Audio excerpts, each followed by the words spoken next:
Saul बादशाह था और ये दूसरा बादशाह दाऊद को चुना गया जो एक बच्चे की मानद था, जिसके खानदान में से किसी को सियासत का कोई नहीं मालूम था। ये भेड़ बकरियां चरवाहों की मानद काम करते थे। मेरे जो भेड़ बकरियां इन्होंने पाली हुई थी।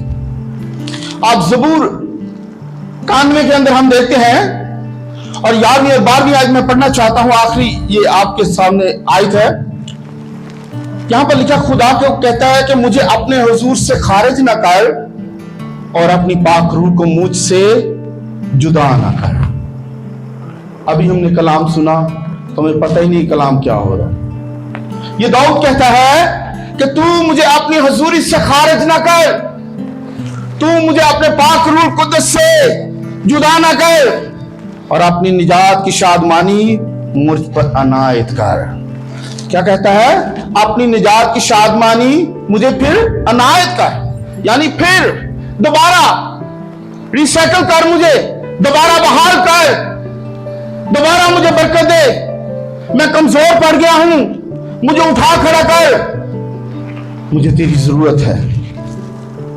मेरे अजीजों, जब हम देखते हैं कि यीशु यरूशलेम के अंदर दाखिल हुआ, पिछले दिनों मैंने कलाम सुनाया आपको, तो उसने कहा, अपने शागिर्दों से कहा कि कौन से गांव में जाना, कौन से गांव में जाना? सामने के गांव से। कौन से गांव में से? सामने के गांव से जाना और वहां से गधी के बच्चे को लाना।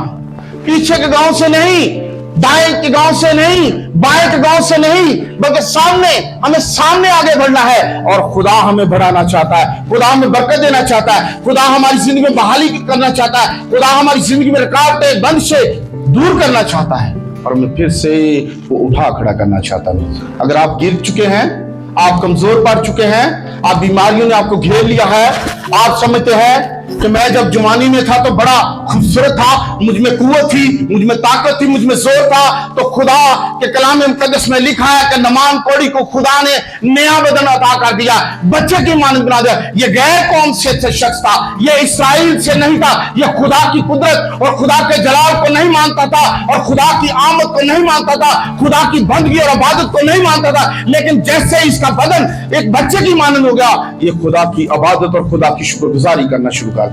हालेलुया।